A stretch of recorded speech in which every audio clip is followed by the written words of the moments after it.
अस्सलाम वालेकुम आल। अच्छा, जो आज का जो हमारा टॉपिक है उसमें हम कवर करेंगे एनिमल सेल। ठीक है।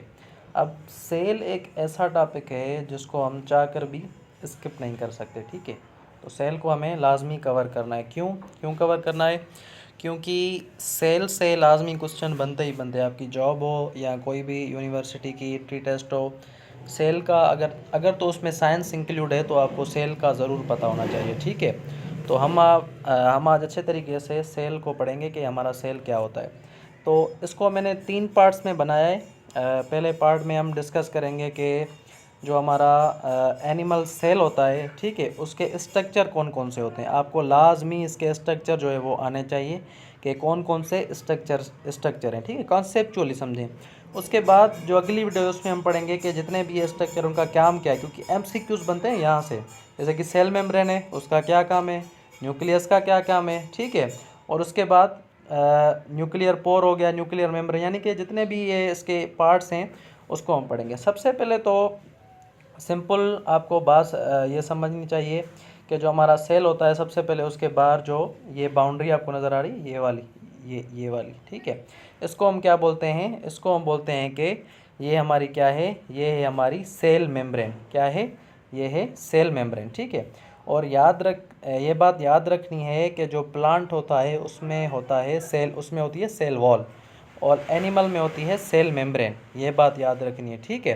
क्योंकि हम आगे प्लांट सेल भी पढ़ेंगे, फिर बैक्टीरियल सेल पढ़ेंगे, सेल हमने लाजमी कवर करना है।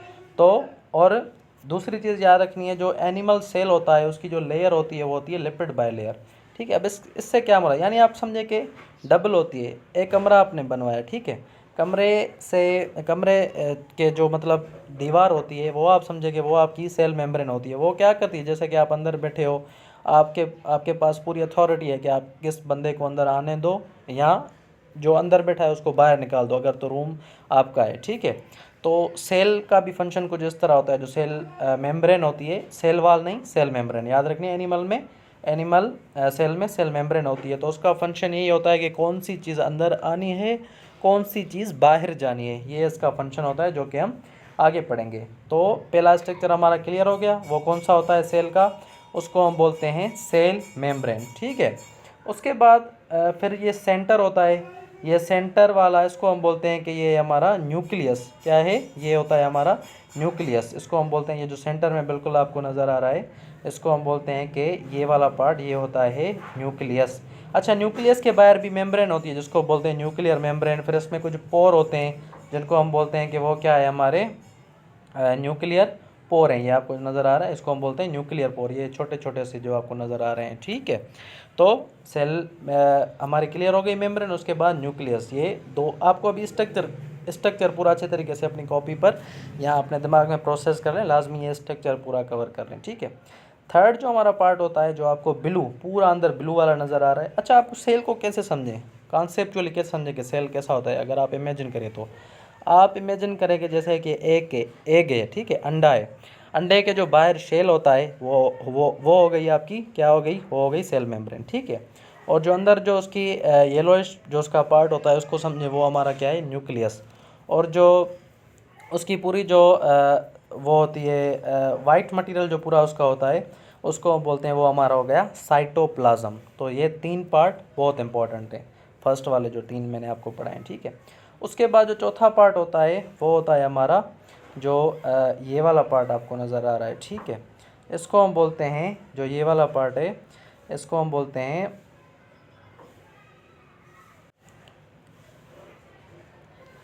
जो ये आपको नज़र आ रहा है, ठीक है, ये वाला पार्ट, ठीक है, इसको हम बोलते हैं, ये हमारा माइट्रोकॉन्ड्रिया, ये वाला, ठीक है, ये नज़र आ रहा है जिसमें अंदर थ्रेड बना हुआ है, इसको हम बोलते हैं माइट्रोकॉन्ड्रिया। ठीक है। सेल मेम्ब्रेन, न्यूक्लियस, उसके बाद साइटोप्लाज्म, देन हो गया हमारा माइट्रोकॉन्ड्रिया। इसको बोलते हैं पावर हाउस ऑफ सेल, आपने सुना होगा ये, ठीक है, अगर तो साइंस पढ़ी है तो।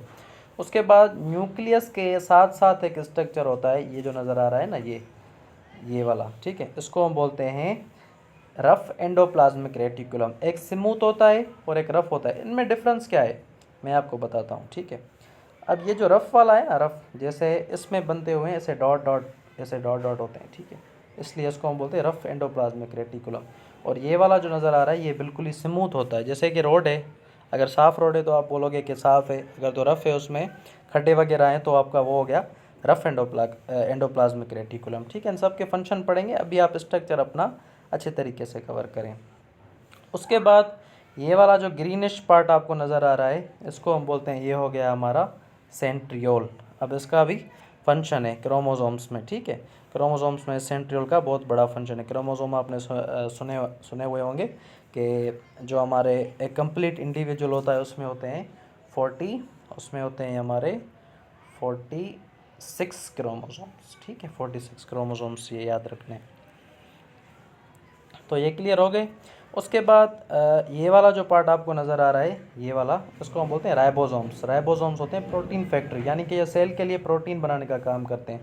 उसके बाद ये जो छोटा छोटा अंडे की शेप के आपको नज़र आ रहा है, इसको हम बोलते हैं लाइसोसोम। अब लाइसोसोम का काम क्या होता है, जैसे कि आपके घर में डस्टबिन है ना, तो आप उसमें क्या करते हो, कचरा वगैरह डालते हो ना, तो लाइसोसोम का भी यही काम होता है कि जितना भी सेल का डेब्रिस वगैरह है, इसके बाद कुछ एंजाइम होते हैं, वो क्या करते हैं, सेल का जितना भी कचरा है वो ये मतलब ईट कर लेता है। आप इस तरह से कॉन्सेप्ट इसका क्लियर करें। तो सारे पार्ट क्लियर हो गए, तो अच्छे तरीके से याद करें। ये लास्ट वाला बचा, इसको हम बोलते हैं गोल्जी बॉडी। ये सेल के जितना भी मतलब ये ऐसे समझे कि ये जैसे कोई होता है ना पोस्ट ऑफिसर जो क्या करता है मतलब चीज़ें ट्रांसपोर्ट करता है, तो वो आपका गोल्जी अपैरेटस है, इसको हम गोल्जी बॉडी भी बोलते हैं।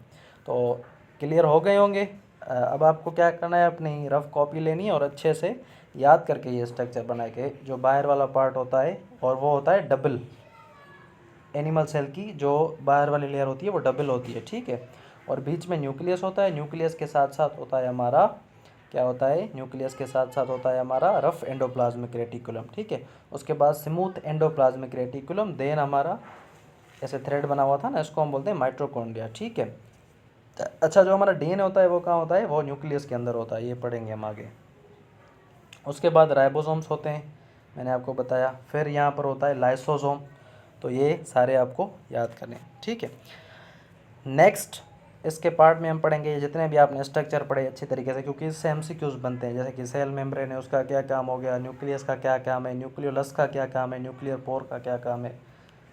ठीक है, और इसके इन द लास्ट हम इसके जितने भी एमसीक्यूज हैं वो मैं आपके साथ डिस्कस करूँगा। अल्लाह हाफ़िज़।